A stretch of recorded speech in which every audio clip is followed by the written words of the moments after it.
Social মিডিয়ায় একটার পর একটা পোস্ট, হিন্দু এক হও, হিন্দু তুমি এক হও, হিন্দুরা ঘুমাচ্ছে। শুধু পোস্ট করলেই কি দায়িত্ব হয়ে গেল? আমরা নিজেরা কতটুকু আমাদের হিন্দুদের একতার জন্য কাজ করেছি তোমরা কি জানো? যুগ যুগ ধরে আমাদের হিন্দু ধর্ম ভেঙে যাচ্ছে, কি বিশ্বাস হচ্ছে না? তো সবাইকে বলবো, যারা হিন্দু ধর্মকে ভালোবাসো এবং চাও হিন্দু ধর্ম এক হোক, আমার পুরো ভিডিওটা কিন্তু স্কিপ না করে দেখবে। আমি বলে দেবো কিছুটা গল্প। দেখো, একটা সময় ব্রাহ্মণবাদ, যারা ব্রাহ্মণ আছেন তারা যেন রাগ করবেন না, সত্যটা তো সত্যই, ব্রাহ্মণবাদ আমাদের ধর্মকে ধ্বংস করেছে। একটার পর তাদের জাতি বর্ণ, তারা বর্ণ বিভেদ করে, ও ছোট জাত, ও নিচু জাত, এই উঁচু জাত, এই করে করে ব্রাহ্মণবাদ আমাদের সমাজ, হিন্দু ধর্মকে কিন্তু অনেকটা ক্ষতিগ্রস্ত করেছে। যাই হোক, আজ আমরা লেখাপড়া শিখে শিক্ষিত হয়ে ব্রাহ্মণবাদ থেকে দূরে এসে মোটামুটি মাহেশ্ব, কায়স্থ, শূদ্র, ব্রাহ্মণ সবাই এক হতে পেরেছি। দ্যাটস একটা ভালো খবর।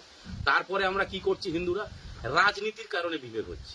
বিভিন্ন রাজনৈতিক দল আমাদের হিন্দুদের একতা নষ্ট করে দিচ্ছে। বিভিন্ন রাজনৈতিক দল, আমরা রাজনীতিক কারণে ভেবে দেখো, আমরা রাজনীতিক কারণে আমরা পাড়ায় প্রতিবেশী হিন্দুরা আলাদা হয়ে গেছি। ওই পার্টি করে, আমি এই পার্টি করি, আমাদের মধ্যে বিভেদ, হিন্দু ধর্ম নষ্ট করে। আরেকটা, সর্বোপরি যেটুকু অবশিষ্ট হিন্দু ধর্মের এক বেঁচে আছে সেটুকু ধ্বংস করছি আমরা নিজেরা। কি করছি? আজকে পাড়ায় পাড়ায় 10টা 12টা প্রত্যেক পাড়াতে প্রচুর পুজো হচ্ছে, পুজো বেড়ে যাচ্ছে। আমরা কি ভাবছি, তাহলে হিন্দু ধর্ম বুঝি ব্যাপক জায়গায় যাচ্ছে, এত পুজো বাড়ছে সেই জন্য ধর্মও ভালো হচ্ছে না। পুজো বাড়লে ধর্ম ভালো হচ্ছে না, পুজো বাড়লে হিন্দু ধর্মের ভালো হচ্ছে না। যত পুজো বাড়ছে তত হিন্দু ধর্মের ক্ষতি হচ্ছে। কি বিশ্বাস হচ্ছে না? জাস্ট আমি বলে বুঝিয়ে দিচ্ছি আমার নিজের পাড়ার ঘটনা। একটা সময় আমাদের পাড়াতে না একটা দুর্গাপুজো হতো, একটাই কালী পুজো হতো। আমরা ছোটবেলায় দেখেছি, যখন একটা দুর্গাপুজো হতো না, আমাদের প্যান্ডেলে এত লোক থাকার জায়গা নেই, চেয়ারগুলোতে বসার জায়গা নেই। যখনই প্যান্ডেলে যাই তখনই শুধু প্রচুর লোক, সারা পাড়ার লোক এক থাকতো একটা প্যান্ডেলে। আমরা পুজোর 5টা দিন কত আনন্দ করতাম, সারা পাড়ার লোক, ছেলে মেয়ে বউ সবাই একসাথে একটা পাড়ায় আনন্দ করছি। একটা ভ্রাতৃত্ব বোধ, বিসর্জনের সময় সিঁদুর খেলা, একে অপরকে আবির মাখানো, একটা ভ্রাতৃত্ব বোধ তৈরি হতো আমাদের মধ্যে। আজকে আমার নিজের পাড়ায় একটা দুর্গাপূজায় 3টে দুর্গাপূজায় পৌঁছে গেছে। কি হয়েছে? আর প্যান্ডেলে লোক নেই। পাড়ার যত ছেলে বউ সব 3টে ভাগ হয়ে গেছি। ও সে জায়গায়, ও সে জায়গায়, এই জায়গায় আমি, আমরা 3টে ভাগ হয়ে গেলাম। আমাদের মধ্যে কি হলো? একতা নষ্ট হয়ে গেল। শুধু আমাদের পাড়ায় 3টে পুজো ভাগ হয়নি, আরো কি ভাগ হয়েছে দেখো। এটা আমার পাড়ায় কেন, প্রত্যেকের পাড়ায় হয়েছে। আমরা রেষারেষি হয়ে গেছে, ওর থেকে ভালো পুজো করব, ওর থেকে, ও ভাবছে ওর থেকে ভালো পুজো করব, এবং ওর পুজো প্যান্ডেল যাতে বিপদে পড়ে, ওর পুজো প্যান্ডেলে যেন বাইরের কেউ এসে ঝামেলা করে, ওর পুজো বন্ধ হয়ে যাক, একটা ভেদাভেদ তৈরি হয়ে এসছে। আমরা এই পুজোর ভেদাভেদটা সারা বছর আমাদের মধ্যে ভেদাভেদ করে দিয়েছে। কি করেনি? আমি ভুল বলছি? শুধু পুজো কদিন ভেদাভেদ থাকে না, যে ওই পাড়ার সাথে আমার পাড়ার পুজো, আমরা আলাদা হয়ে গেছি, সারা বছর একে অপরের সাথে কথা বলা বন্ধ। এটা কিন্তু হিন্দু ধর্ম শেষ করছে। তাই সকলকে বলছি, আর পাড়ায় পুজো বাড়াবেন না, একটা পুজোকে একটাই থাকতে দিন। যদি আপনার একটা পুজো ভেঙে 5টা পুজো হয়ে থাকে, চেষ্টা করুন সেটাকে আবার একসাথে একটা পুজো করা। আর যদি না পারেন, অন্তত পক্ষে এরকম একটা দিন করুন, সবাই মিলে একটা দিন করুন, যাতে যা পুজো পাড়ায় এক্সট্রা 10টা 12টা হচ্ছে হোক, আবার সবাই মিলে পাড়াতে নতুন একটা পুজো তৈরি করুন।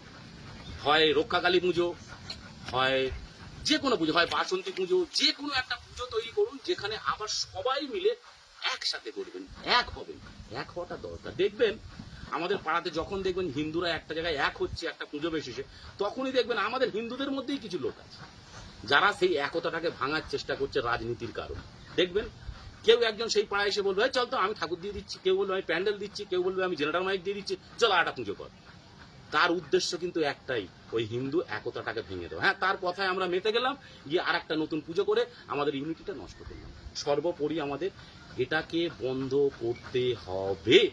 এটা যদি বন্ধ না করো, হিন্দু একতা কিন্তু শেষ। আর আরেকটা ব্যাপার কি জানো, আমাদের ভারতবর্ষে 80% হিন্দু আর আদার্স 20% সংখ্যালঘু। কিন্তু ভারতবর্ষে যদি 40টার উপরে রাজনৈতিক দল থাকে, শুধুমাত্র একটা দল বিজেপি ছাড়া আর কোনো দল হিন্দুত্ব নিয়ে কথা বলে না। সবাই কিন্তু সংখ্যালঘু তোষণ করে, সবাই সংখ্যালঘু তোষণ করে। কেন করে বলুন তো? কারণ অন্য রাজনৈতিক দলগুলো বুঝে গেছে, তাদের 20% ভোট হোক আর 18% ভোট হোক, তারা এক আছে। কারণ ওই সংখ্যালঘু সম্প্রদায় বুঝে গেছে যে তাদের ধর্মের হয়ে যারা কথা বলবে তারা তাকেই ভোট দেবে। সে পার্টি চুরি করুক, চিটিংবাজি করুক, দুর্নীতি করুক, যাই করুক, তাদের দেখার দরকার নেই। তারা একটাই জিনিস বোঝে, তাদের ধর্মকে যে সাপোর্ট করবে তাকে ভোট দেবে। সুতরাং সব রাজনৈতিক দল তাদের পিছনে পড়ে, জানে 20% ফিক্সড ভোট। আর আমাদের হিন্দুরাও যদি ভাবুন তো এক হই, 80% ভোট যদি আমরা মনে করি যে আমরাও আমাদের ধর্মকে যে দেখবে, আমাদের ধর্মকে যে সাপোর্ট করবে, হিন্দু ধর্মকে, তাকেই আমরা ভোট দেবো।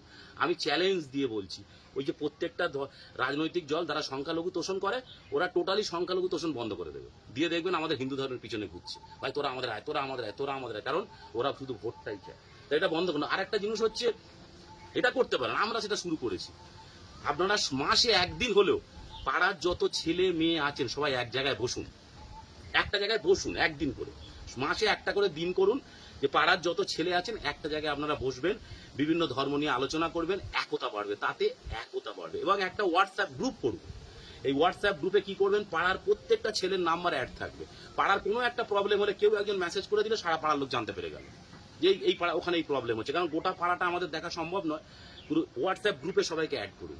আর সর্বোপরি আমি মেয়েদেরকেও বলবো, আর আমার মেয়েদেরকে বলার আগে একটা কথা বলি, আমি খুব খুশি হয়েছি আজকে, আমি আমার পোস্টগুলোতে দেখেছি 30% কমেন্ট মেয়েরা করে, আর তারা শেয়ারও করে, আর তাদের কমেন্টগুলো দেখে খুব ভালো লাগে যে আমাদের হিন্দু মেয়েরাও কিন্তু সজাগ হতে শুরু করেছে। তারাও কমেন্টগুলো দেখে সত্যি খুব ভালো লাগে, আমাদের হিন্দু যে বোনেরা দিদিরা কমেন্ট করছে। আমি হিন্দু বোনেদের দিদিদেরকেও বলবো, তোমরাও শুরু করো, তোমরাও পাড়ার যে মন্দিরে সপ্তাহে বা মাসে একদিন পুজো করো, যেখানে তোমরা সমস্ত পাড়ার মেয়ে বউ এক হবে, তোমরাও ইউনিটি বাড়াও। দেখ, আমাদের ইউনিটির প্রয়োজন। যেদিন আমরা ইউনিটিটা গড়ে নেবো না, সেদিন আমাদের আর উপরে কেউ আক্রমণ করতে পারবে না, আমাদের উপরে কেউ আঙুল তুলে কথা বলতে পারবে না। প্রত্যেকটা ছেলেকে তাই বললাম, তোমাদের পাড়ায় পাড়ায় এরকম জায়গা করো। অন্তত আমরা শুরু করে দিয়েছি, আমি ব্যক্তিগত শুরু করেছি। আমার সারাদিন যাই কাজ থাকুক না থাকুক, আমি কিন্তু সপ্তাহে একটা দিন হলেও আমার পাড়ার ছেলেদের সময় দিই, তাদের সাথে আড্ডা মারি, ফিস্ট করি, গল্প করি। এতে ভ্রাতৃত্ব বোধ বাড়ে। আমাদের পাড়ায় পাড়ায় আমরা একে অপরের সাথে সম্পর্কই উঠে গেছে, যে যার কাজ নিয়ে ব্যস্ত থাকি, কারোর সাথে একতা কি করে আসবে, ইউনিটি কি করে আসবে? যখন সবাই একসাথে বসবেন, একে অপরের সাথে ভ্রাতৃত্ব বোধ বাড়বে, তবেই তো ইউনিটি আসবে। শুধু ফেসবুকে সোশ্যাল মিডিয়ায় হিন্দু এক নেই, হিন্দু এক নেই, হিন্দু ঘুমাচ্ছে, হিন্দু ঘুমাচ্ছে। আরে ভাই, তাদের ঘুম ভাঙানোর জন্য করছোটা কি? প্র্যাকটিক্যাল। আজকে তুমি, আমার পক্ষে আমি একটা ক্ষুদ্র মানুষ, আমার পক্ষে সারা ভারতবর্ষ, সারা পৃথিবীর হিন্দুকে জাগানো সম্ভব নয়, কারোর পক্ষেই নয়। আমি তো আর বিবেকানন্দ নই। তাহলে আমি কি করতে পারি? আমি যেটা করতে পারি, আমার এলাকার হিন্দুটাকে একতা করতে পারি। তাই আমার মতো আপনারাও প্রত্যেকে আপনার এলাকার মানুষগুলোকে এক করুন। দেখবেন আপনি আপনার এলাকাটাকে এক করেছেন, পাশের গ্রামের মানুষ তারা তাদেরকে এক করেছে, এবং করতে করতে করতে করতে দেখবেন সমাজের প্রত্যেকটা, দেশের প্রত্যেকটা হিন্দু এক হয়ে গেছে। তাই সবাই এইভাবে এগিয়ে আসুন। আজ আর সময় নেই। যদি নিজের ধর্মকে ভালোবাসেন, নিজের ধর্মের প্রতি রক্ষা চান, নিজের ধর্মকে বাঁচাতে চান, তাই প্রত্যেক গ্রামে গ্রামে, পাড়ায় পাড়ায় একতা তৈরি করুন। সবাই বসুন, ইউনিটি তৈরি করুন। হ্যাঁ, ইউনিটি তৈরি করার নামে মাসে একদিন সবাইকে বসার নামে যেন মদ গাঁজার আসর করবেন না। সেখানে কোনো ধর্মীয় আলোচনা করুন, এমনি গল্প করুন, নর্মাল 1 ঘন্টা 2 ঘন্টা সবাই মিলে আনন্দ করুন, কাটান। আর আমি কথা দিচ্ছি, আপনারা করুন, আমাকে ডাকুন, আমি যাবো। কারণ আমি একটা কথা মনে করি, শুধু নিজের জন্য বাঁচাটা বাঁচা নয়। যদি সমাজের জন্য না কিছু করতে পারলাম, যদি নিজের ধর্মের জন্য কিছু করতে না পারলাম, যদি নিজের দেশের জন্য না কিছু করতে পারলাম, তাহলে কি করলাম? জীবনে এলাম, নিজের মতো খেলাম, পড়লাম, চলে গেলাম। এটাকে বাঁচা বলে না ভাই। সবাইকে নিয়ে, সমাজকে নিয়ে ঐক্যবদ্ধভাবে বাঁচাটাই জীবন। তাই আমি সকলকে অনুরোধ করব, তোমরা যে যার নিজের এলাকায় গ্রুপ করো, গ্রুপ করে একটা সংঘবদ্ধ হয়ে বসো, একতা হয়। শুধু ফেসবুকে পোস্ট করলে হবে না, সবাই মিলে এগিয়ে আসো। একদিন আমরা হিন্দু এক হব, এবং আমাদের প্রত্যেকটা হিন্দুর ঘুম ভাঙবে। সবাই চলো এক হই।